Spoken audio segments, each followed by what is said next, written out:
Bismillahirrahmanirrahim.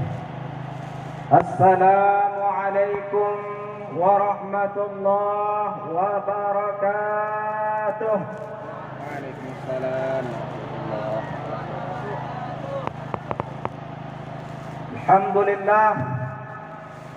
Wassalatu wassalamu ala Rasulillah wa ala alihi wa sahbihi wa mawalah. Wala haula wala quwwata illa billah. Asyhadu an la ilaha illallah wahdahu la syarika lah. Wa asyhadu anna Muhammadan abduhu wa rasuluh. La nabiyya wa la rasula ba'dah. Yang sama-sama kita muliakan Mudir Ma'had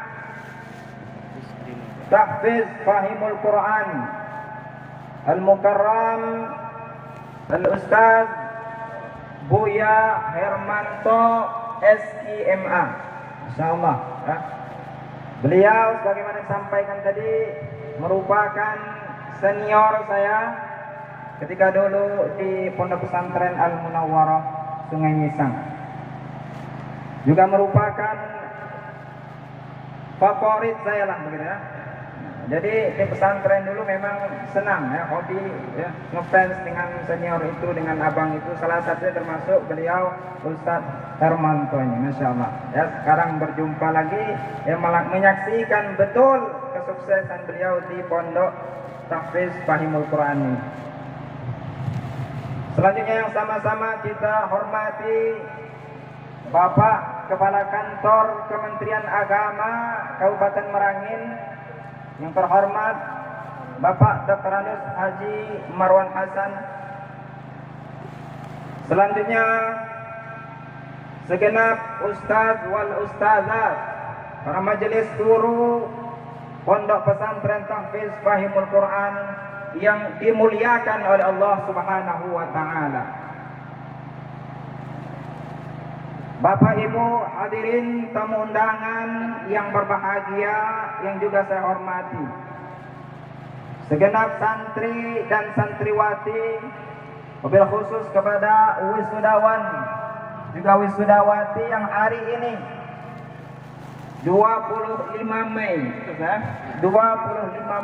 2022 resmi ya, lulus dari Pondok Pesantren tercinta Tahfiz Fahimul Quran. Mudah-mudahan kita doakan bersama bahwa anak-anak yang diwisuda hari ini menjadi generasi penerus bangsa, generasi yang akan menyelamatkan bangsa kita ini dari kerusakan moral. Bapak Ibu hadirin yang dirahmati Allah Subhanahu wa taala, puji syukur marilah kita haturkan kehadiran Allah Subhanahu wa taala. Sampai dengan detik ini kita masih diberikan berbagai macam nikmat. Kita dikumpulkan dan dipertemukan di hari yang berbahagia ini. Kendati memang syukur itu tidak cukup dengan hanya mengucap alhamdulillah. Karena memang ternyata hari ini masih banyak manusia-manusia yang lupa untuk bersyukur kepada Allah, bahkan cenderung kufur terhadap nikmat yang telah Allah berikan. Padahal Bapak Ibu hadirin semuanya, rumus daripada syukur itu sangat simpel sekali. Sebagaimana mungkin kalau kita diberikan sesuatu oleh seseorang, tentu akan ringan lidah ini mengucapkan terima kasih. Akan mudah diri ini untuk menyayangi, mencintainya, senang dengan orang tersebut. Lantas bagaimana dengan Allah Subhanahu wa taala yang telah memberikan bermacam nikmatnya kepada kita semua. Kita semua lahir tanpa selai benang pun. Tidak ada kita yang lahir langsung pakai jubah putih gagah, pakai peci putih. Ada yang lahir langsung pakai jubah? Tidak ada. Atau yang putri lahir langsung pakai jilbab, tidak ada juga. Artinya sama semua kita lahir dalam keadaan tanpa sehelai benang pun, hingga Allah berikan kepada kita berbagai macam nikmat yang semua itu sungguhlah patut untuk kita syukuri. Rasul sallallahu alaihi wasallam, kita tahu beliau adalah makhluk terbaik, Sayyidul Anbiya'i wal Mursalin, dijamin masuk surga oleh Allah Subhanahu wa taala. Beliau juga maksum, terhindar dari yang namanya dosa. Tapi apa yang beliau lakukan? Beliau pernah didapati oleh Sayyidah Aisyah, istri beliau, kakinya sampai bengkak saat melaksanakan sholat malam. Ada yang pernah sholat tahajud sampai bengkak kakinya? Atau ada yang lama menghafal sampai sakit pinggang? Ya, Rasul sallallahu alaihi wasallam makhluk paling mulia, dijamin masuk surga, terhindar dari yang namanya dosa, masih melakukan ibadah sedemikian rupa. Hingga Sayyidah Aisyah bertanya, "Ya Rasulullah, apa yang kau lakukan?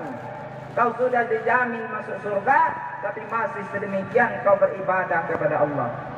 Lantas apa jawab Rasul? Perhatikan, "Afala akunu abdan syakura." Ya Sayyidah Aisyah, tidakkah boleh aku ini jadi hamba yang bersyukur? Apa ini maksudnya? Bahwa Rasul mengimplementasikan rasa syukurnya dengan ketaatan kepada Allah Subhanahu wa taala. Jadi tidak cukup hanya dengan alhamdulillah naik jabatan, alhamdulillah dapat rezeki banyak hari ini. Lah, tapi bagaimana apa yang kita syukuri ini membawa kita semakin dekat kepada Allah, semakin taat kepada Allah Subhanahu wa taala. Itulah syukur yang sebenarnya. Jadi mari kita ukur sama-sama, kalau kita mengaku bersyukur dengan harta kita, sudahkah harta itu membawa kita semakin dekat kepada Allah? Kita bersyukur dengan anak-anak kita, sudahkah anak-anak ini menjadikan kita semakin dekat kepada Allah? Dan begitu seterusnya. Walaupun memang ini juga menjadi misi utama iblis laknatullahi alaih. Tsumma la'atiyannahum min baini aydihim wa min khalfihim wa an aymanihim wa an shama'ilihim wa la tajidu aktsarahum syakirin. Iblis datang dari depan, dari belakang, tak bisa, dari samping kanan, samping kiri. Agar apa? Wala tajidu aktsarahum syakirin. Ya, akan banyak manusia-manusia yang lupa untuk bersyukur. Nah, maka wajar banyak yang terperosot, terjerumus kepada jurang kekufuran. Ya, dengan berbagai nikmat, wa in ta'uddu ni'matallah la tuhsuha tadi. Bahwa benar nikmat yang Allah berikan kepada kita sungguh tiada terhingga, sehingga Allah katakan takkan mampu kau menghitungnya. Bapak Ibu hadirin rahimakumullah, selanjutnya salawat, perangkaikan salam hendaknya juga selalu mari kita haturkan kehadiran baginda Rasul sallallahu alaihi wasallam dengan mengucap Allahumma salli ala sayyidina Muhammad wa ala ali sayyidina Muhammad. Mudah-mudahan kita semua yang hadir hari ini kelak mendapatkan syafaatul uzma dari Rasulullah sallallahu alaihi wasallam. Karena tak seorang pun di antara kita kelak yang tidak mengharapkan syafaat dari Nabi. Ya, bahkan Rasul katakan, "Aulan nasu bi yaumal qiyamah aktsarukum alayya salatan." Orang yang paling dekat dengan aku, orang yang paling berhak mendapatkan syafaatku, kata Rasul, aktsarukum alayya salatan, orang yang paling banyak berselawat kepada aku. Maka mari, ya, jangan jadikan lidah kita ini keluh dengan salawat, hendaknya ringan. Ya, adakan majelis-majelis salawat begitu. Artinya bahkan kita rutinkan dalam sehari berapa? 100 kali, 200 atau 1000, artinya menjadi amalan rutin kita salawat. Bahkan dikatakan dalam sebuah kitab, jika ada orang yang lahir sampai mati tua, sejak lahir sampai mati tua, Mati tua itu kira-kira umur berapa, Pak? Mati tua dikatakan. Bahwa umat Nabi Muhammad kita tahu umurnya tidak jauh-jauh 60, 70, 60, bahkan ada yang 50. Ya, singkat 50 mulai setengah-setengah pinggang. 60 mulai, bahkan ada yang stroke dan seterusnya.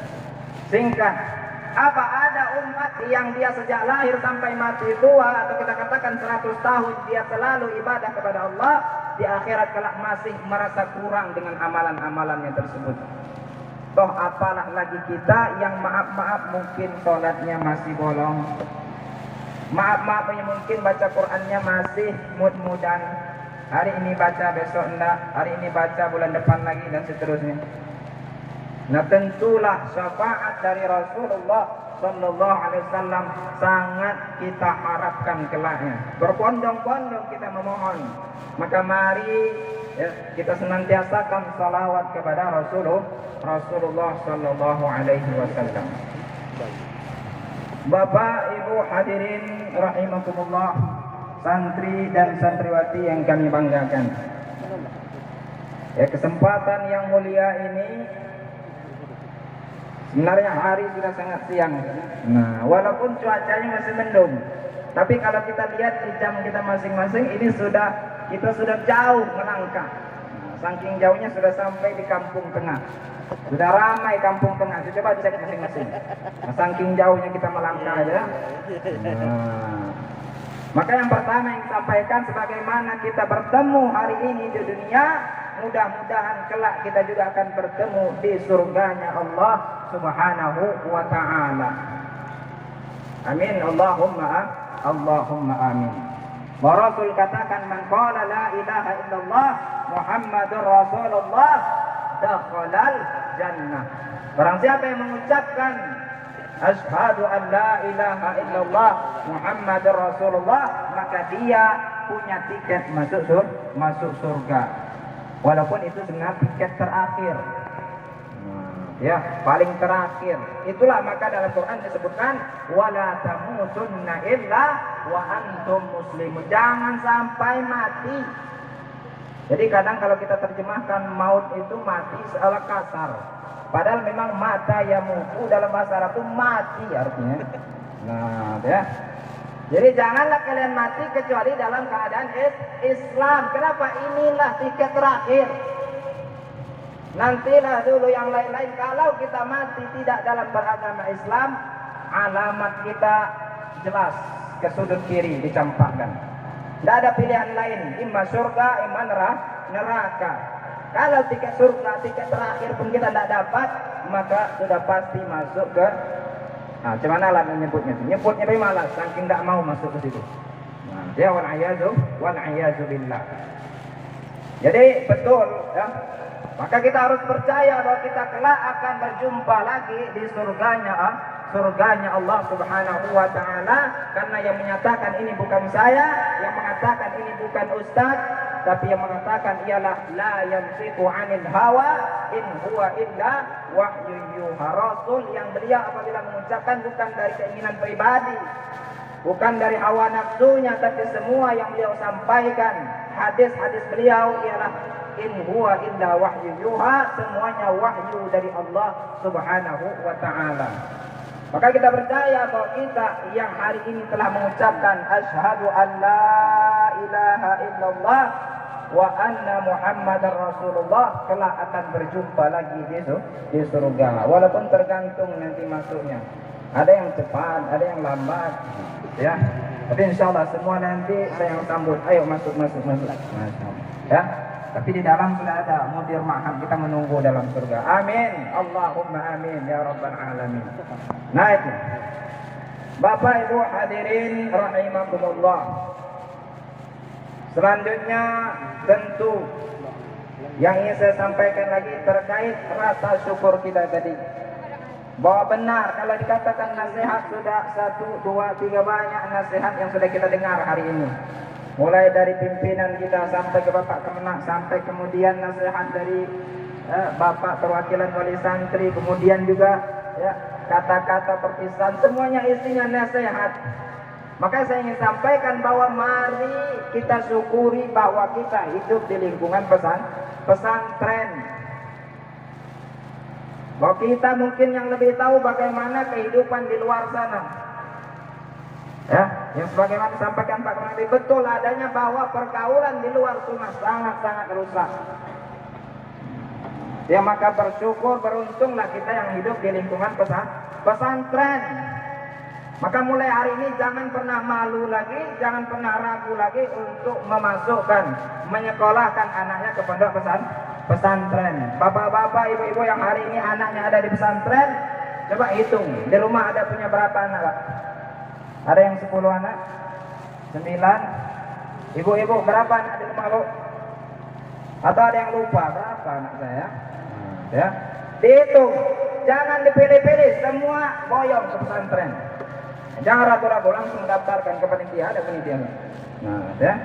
Jangan ragu lagi bahwa hari ini PR terbesar orang tua bukan menjadikan anaknya cerdas, bukan menjadikan anaknya sarjana, magister, doktor, profesor, sudah banyak. Tapi PR terbesar orang tua hari ini menjadikan anaknya soleh dan soleha, menjadikan anaknya berakhlakul karimah. Di mana? Di pondok pesantren. Nah, maka jangan malu. Di mana pondok? Di mana sekolah anak? Ada di sana tuh. Jangan malu, di pesantren bilang. Ya, biar dia tahu bahwa inilah tempat pendidikan anak yang paling ideal untuk masa ini. Maka beruntung antum-antum yang hari ini mungkin ada niatan mau pindah nanti keluar, pengen cari katanya alam bebas. Mana alam bebas? Tidak tahu saya. Nah, tidak ada alam bebas. Ini semua alam bebas. Ya, tidak ada lagi alam bebas. Artinya inilah tempat terbaik untuk kita masa ini. Maka itu dari pesan saya kepada bapak dan ibu semua, mari jangan lagi ragu, jangan takut untuk masuk pesantren. Lebih-lebih pondok kita hari ini pondok pesantren tahfiz fahimul Quran, ya, sudah mewisuda angkatan pertama. Walaupun ini belum genap 6 tahun saya. Nah, belum genap 6 tahun, tapi artinya sudah meluluskan sekurang-kurangnya ada 8 santri hari ini. Dan ke depan sebagaimana disampaikan oleh pimpinan kita tadi, ada target-target yang masih dikejar. Ya. Terutama tadi adalah wisuda hafiz 30 juz ini nanti calon-calon. Nah, ya. Atau yang di sana sama semua. Paham? Maka itu, ya, sekolah di pondok pesantren. Banyak orang tua yang bisa mengantarkan anaknya ke perusahaan ternama, mengantarkan anaknya ke kantor pemerintahan tertinggi. Tapi sangat sedikit orang tua yang mampu mengantarkan anaknya ke masjid. Tamam? Mengantarkan anak ke masjid hari ini sangat berat ketimbang mengantarkan anak lulus di perusahaan ternama, lulus di kantor-kantor pemerintahan. Tapi berapa kali pernah dia kita ajak ke masjid? Pernahkah kita gandeng tangannya ke masjid?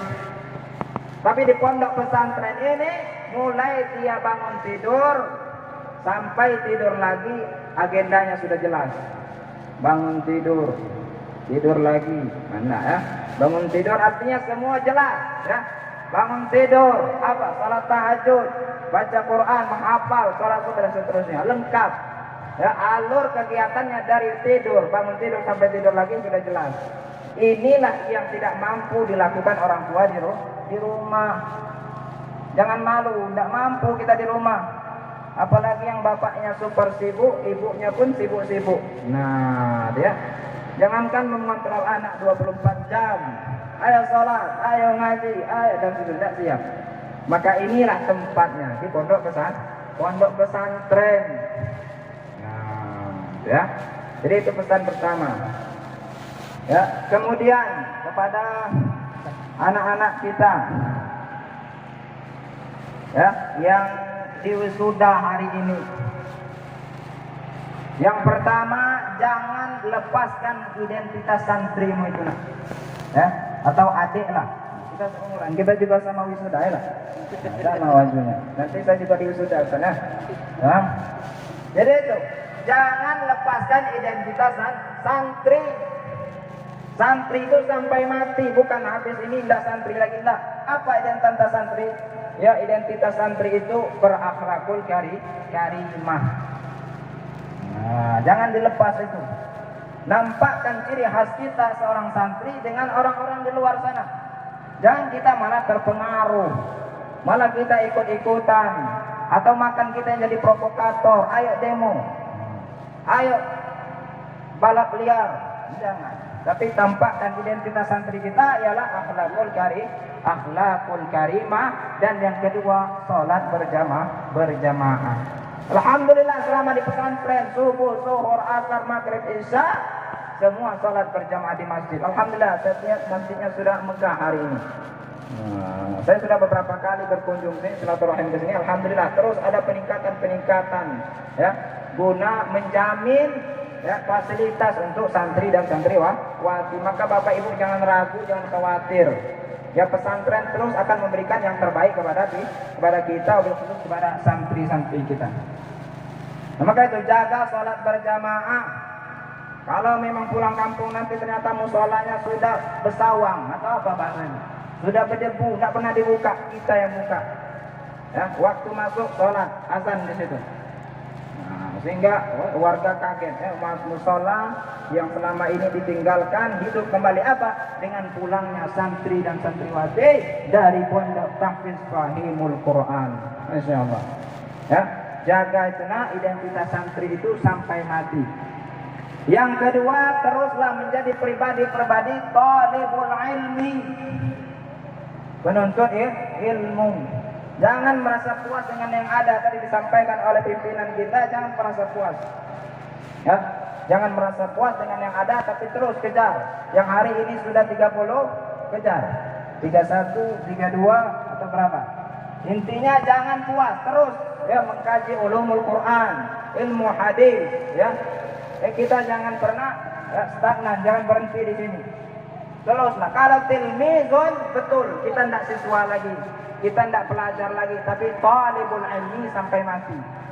Tamam? Wa talabul ilmi fardhatun ala kulli muslim wa muslimatin. Jadi sampai matilah ya status kita penuntut ilmu. Saya pun masih nuntut ilmu. Tamam? Ustaz masih nuntut ilmu enggak? Masih, semua kita masih penuntut ilmu. Tapi kalau siswa enggak lagi. Lihat tuh, siswa lagi ke asrama, jangan pula tunjuk ustaz siswa. Tilmiz enggak lagi. Tapi kalau talibul ilmi sampai mati, utlubul ilma minal mahdi ilal lahdi. Sampai mati masih nuntut ilmu. Bapak antum tuh di sana masih nuntut ilmu, tuh diam-diam deh. Kadang ngaji-ngaji di YouTube, kadang nuntut ilmu di Facebook, macam lah. Atau dibuka buku-buku sendiri nuntut ilmu juga. Jadi tidak ada habisnya nuntut ilmu. Yang ke berapa lagi? Yang ketiga, ya. Yang ketiga ialah sowan. Apa sowan? Silaturahim kepada ulama-ulama di kampung masing-masing, kepada ustadz, kepada kiai. Ya, ibaratnya lapor Pak Kiai, saya sudah tamat pondok pesantren. Nah, ya kita sowan, itu adab kita. Jangan kita pulang selonong-selonong aja, enggak. Tapi kunjungi mana rumah kiai di sini, mana rumah ustadz, di mana ulama, tokoh masyarakat ini, kunjungi silaturahim. Ya, tampakkan bahwa kita inilah santri. Ustadz, saya sudah pulang, alhamdulillah. Walaupun kita nanti ada yang lanjut lagi kuliah, baik dalam negeri atau mungkin ada yang keluar negeri. Tadi disampaikan oleh pimpinan bahwa ada beberapa santri yang ingin lanjut ke Timur Tengah. Maka mari, insya Allah kita pun siap memfasilitasi, siap memberikan informasi-informasi. Dengan syarat juga harus punya tekad. Hari ini itu yang minim pada anak-anak kita. Saya beberapa kali tanya kepada santri, ayo ya kita ikut ya, bimbingan ke Timur Tengah.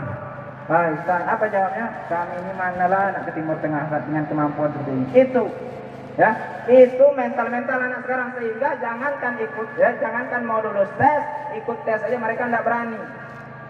Padahal sebenarnya kuota itu banyak. Coba tanya Pak Kemenak, banyak kuota untuk bisa berangkat ke Timur Tengah, banyak pilihan, Mesir, Sudan, Maroko, Madinah, Mekah. Tapi mental santri sudah down duluan. Nah, ini yang tidak boleh. Ya, terus artinya di mana ada kemauan, di situ insya Allah ada jalan. Tamam? Yang terakhir ialah pesannya, jangan pernah lupakan pondok pesantren. Jaga hubungan baik dengan pesantren. Jangan nanti pulang dari gerbang merdeka.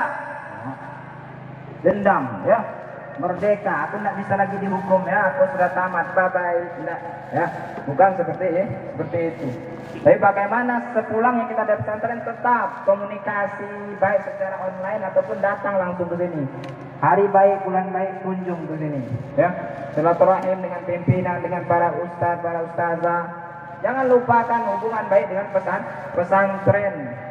Karena sudah kita rasakan tadi di sinilah. Ya, tadi sudah dari lubuk hati yang paling dalamnya. Kalau tidak aku dulu belajar di sini entah jadi apa. Aku betul. Nah, maka jangan lupakan pesantren. Memang terus jaga komunikasi yang baik, jaga hubungan baik, terus silaturahim dengan pondok pesantren. Antum hari ini yang tamat menjadi duta pondok pesantren hari ini. Antumlah yang akan memberikan informasi positif tentang pondok pesantren. Nah, maaf jangan malah menjelek-jelekkan pula. Ada pondok situ adalah pokok jangan pondok situ. Nah, ya. Justru kita dari mana? Dari Seling. Sekali di masjid itu bilang, bapak-bapak kalau nak mondok ini ada pondok baik, pondok di Tahfiz Fahimul Quran, diajak. Karena kita tahu bagaimana seriusnya pondok pesantren ini dalam membimbing santriwati. Nah, bukan sebaliknya tadi malah memprovokasi untuk tidak masuk ke sini. Ya, itulah tadi pesan-pesannya. Artinya yang pertama ialah jaga identitas santri. Yang kedua ialah bagaimana kita tetap menjadi pribadi-pribadi yang thalibul ilmi, haus ilmu, jangan berhenti dengan apa yang sudah didapat. Yang ketiga ialah bagaimana kita tetap artinya sowan kepada para kiai-kiai, dan yang terakhir tadi jaga hubungan baik dengan pondok pesantren. Ya, rasanya itu dulu yang dapat disampaikan. Nanti semakin ribut pula Kampung Tengah, dan tidak tahu bagaimana nanti mengatasinya. Jadi mudah-mudahan apa yang disampaikan ada manfaat dan ada hikmahnya. Tentu banyak salah dan khilafnya saya terjadi, mohon dimaafkan. Kepada Allah saya mohon ampun. Wassalamualaikum warahmatullahi wabarakatuh.